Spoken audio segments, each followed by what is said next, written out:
LoreWarrior Online. THR-1L Thunder. Overview. In the wake of the Fourth Succession War, the Capella military found itself in desperate shape, especially since the Federated Commonwealth had captured several worlds that held most of House Lau's military production facilities. Ceres Metals was one of the few left to rebuild the devastated Capella military. The company worked feverishly to replace the depleted CCAF, expanding its production facilities and capabilities in order to get the job done. Less than 2 decades later, the clan invasion brought new technologies to the Inner Sphere, much of it reverse-engineered from salvaged clan Omnimex. Ceres Metals acquired this information through the Free Worlds League and used it to design the Thunder. Designers wanted a mech that delivered overwhelming firepower without sacrificing maneuverability. The Thunder was the first mech produced using new technologies to attain these goals, and Chancellor Romano Lau gave the design team a citation when the mech first entered the ranks. Capabilities. The THR-1L Thunder is the first heavy mech designed and produced by a Capella manufacturer following the clan invasion. The Thunder's 70-ton frame allowed the engineers to install the Kaliyama big-bore autocannon and 3 tons of ammunition. Complementing the autocannon is an LRM-5 located in the left torso with a single ton of ammunition. 3 medium pulse lasers back up the autocannon for close support, and the designer's installed case to protect against ammo detonation. Magna's new XL350 fusion engine gives the mech a speed of 86 kph, which permits it to engage enemy units half its size. 11 double heatsinks also manage the higher heat output. The Thunder also mounts an impressive 13.5 ton of Duralex heavy armor. Deployment. During the Battle of Denbar, elements of the Hustang warriors became trapped in desert crevasses in an ambush organised by the reconstituted Blackwind Lancers 2nd Battalion. With no avenue of escape and being destroyed piecemeal, the warriors owe their near miraculous salvation to 2 Thunders and their Kaliyama big-bore autocannon. The Thunders surged into the open to face 2 Lancers of light and medium Lancer mechs. Side by side and taking heavy fire, the Thunder pilots stood their ground and forced the Lancers back, targeting 1 Lancer's mech at a time. Reeling from the devastating autocannon fire, the Lancers' lighter units withdrew and allowed the warriors to escape. The Lancers lost half their mechs while disabling only 1 of the Thunders. Currently, they serve throughout the CCAF thanks to Ceres expanding production on Cyan and St. Ives. Rumour has it that a few Lancers of these are also deployed in free Capellan units as well. Variants. Ceres recently upgraded the Thunder, maintaining much of its original equipment while completely redesigning the weapon's loadout. The 2L variant uses the new Mydron Devastator LB-20X autocannon, along with 2 extended-range medium lasers. Cyan and Ceres' new Harpoon Streaks SRM-6 rack and an extended-range small laser complements this. The 2L is protected by 13 tons of stealth armor and also boasts triple-strength Myoma, Guardian ECM suite, and case.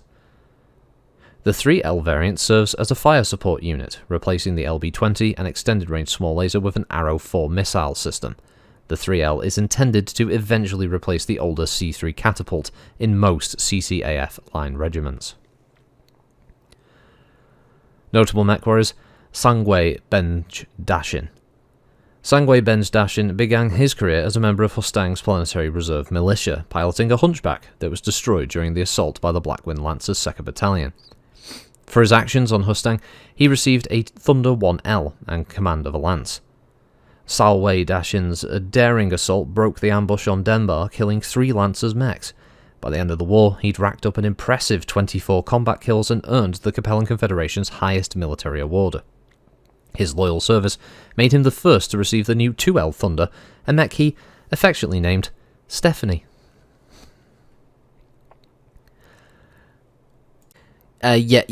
Folks, sorry, but as gleaming as the write-up was, this thing looked fugly. This thing ugly. This thing got feet. This thing needs to clip its fucking toenails. What the hell happened to the feet? I mean, like, how does it walk? How do these feet things move in and out as it walks, like with depending on the tilt of the mech? How does this work? Why does it look so stupid?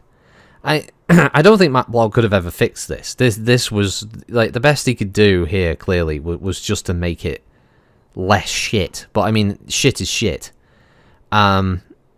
I'm sorry about the harsh language on this one, especially if you've got anyone else in the car or whatever, wherever you listen to it, but it's bad. It looks bad. It's not good. It's very bad. A very bad mech. It's another 70-tonner. Let's see. Its chassis is provided by Hollis Mark III, Magna 350XL, 54 kph cruising, 86 running. It has armor from Series Heavy Metal with case, armament, a Kali armor big bore autocannon, a Cyan Series Jaguar LRM5 rack, and 3 Series Arms Model W medium pulse lasers. Manufacturer Series Metals Industries. Primary factories on Cyan, Capella, and St. Ives, with communication system provided by Series Metals Model 21Rs. Targeting and tracking from C. Apple Churchill.